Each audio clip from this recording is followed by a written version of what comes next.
On a rainy night, a tiny puppy named Max waited under a flickering streetlight, shivering and alone. Cars passed, but no one stopped.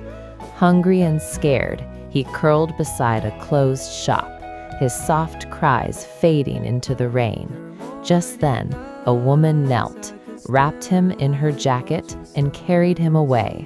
In her arms, Max finally felt warmth, safety, and the hope of home again.